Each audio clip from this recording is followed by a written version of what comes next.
It seems that the right-wing blogosphere is dominated by the rhetoric and the thinking of the old Cold War political left. It's in the right-wing news sources that we hear that Russians are 9 feet tall, Russia is invincible, never, never, never provoke Russia, because if you do, it will lead instantaneously to a nuclear war and the annihilation of all living things on the planet. And while I tend to reject those premises, as Ronald Reagan did, I would still argue that we are in fact provoking Russia, but not in the way that many people think. Let's take a look at some Russian history. According to the Primary Chronicle, which is the first written history of Russia, which was compiled by a Russian Orthodox monk named Nestor, the story goes that the Slavic people wanted someone to come and rule over them and establish order in their land. So the allegation of the Primary Chronicle is that the Slavs literally invited the Varangian Rus to come and to take over their country and to set up a government there.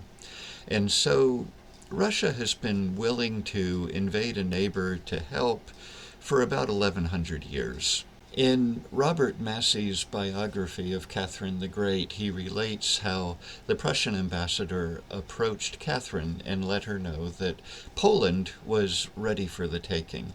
So while Frederick the Great of Prussia suddenly became concerned about Lutherans living in Poland and felt the need to go liberate them, Maria Theresa felt compassion suddenly for the Catholics living in Poland and felt the need to go liberate them.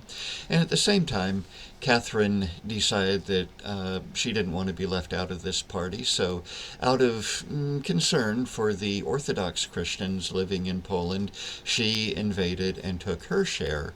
William Scherer's masterpiece, The Rise and Fall of the Third Reich, is of course primarily about Adolf Hitler. But you can't talk about Hitler without talking about Stalin.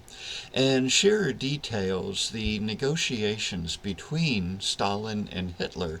It's not widely known that Hitler and Stalin were in a relationship, you could say, before Hitler ruined everything by invading Russia. But there was a significant degree of cooperation between these two dictatorships.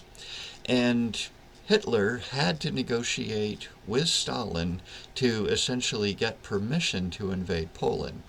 Well, Stalin, for his part, decided that Hitler could have Western Poland and he would take Eastern Poland. And the excuse he created was an absolute whopper. Stalin alleged that it was necessary for Soviet forces to invade Poland because of the collapse of the Polish government, the disorder that would necessarily follow, and the need for somebody to come in and establish order. So what is it that actually provokes Russia? The weakness and the vulnerability which Russia sees as opportunity. Russia has been imperialistic since the 800s. Even under the Soviet Union, Russia's imperialism was simply, Soviet imperialism was actually an extension of Russian imperialism. Now, in recent times, Russia has invaded Chechnya, Russia has invaded Georgia, and the response from the West was minimal to non-existent. When we move up to 2014 and the hybrid warfare that begins in eastern Ukraine, there is minimal Western response. And then by 2022, Putin reads signs that indicate that the NATO alliance is weak and that America is weak and self-absorbed and in a state of chaos. And so it was those signs that Putin read that made him think, like any Russian imperialist before him, that now was the time to launch a massive invasion of Ukraine. It was not strength. It was not the alleged millions of Nazis in Ukraine. It was not the fear of a NATO alliance. It was opportunity. Do you remember Ronald Reagan? He was arguably the greatest president of the 20th century, and I don't care what these surveys by Marxist historians say. Of course they don't like him, but anyone who recognizes strength, leadership, and intelligence will be drawn to a character like Ronald Reagan. Before Reagan negotiated with the leaders of the Soviet Union, principally Mikhail Gorbachev, he built our military up first. And it was the left wing of the 1980s that was saying that rebuilding the military was going to provoke Russia, was going to start a nuclear war. We have to negotiate with Russia, just like you're hearing from the right-wing blogosphere today.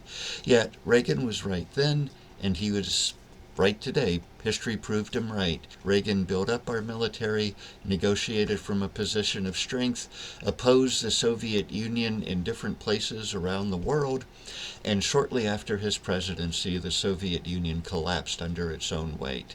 It only needed someone with the brains and the courage to push that little house of cards until it finally collapsed. Today we have the same opportunity to confront Vladimir Putin. It is our hesitation. It is our unwillingness to support Ukraine. It is our cringing and backing down every time Vladimir Putin threatens to use nukes. This provokes Russia. This makes the world a less safe place, a more dangerous place. And this backing down and this cringing, if it doesn't stop, is eventually going to lead to American troops being sent to Poland or to some other NATO country to defend against a Russian invasion. We can contain the war now and let Ukraine fight it with the material that they need that we should be giving them, or we can fight it ourselves in another country. Your choice.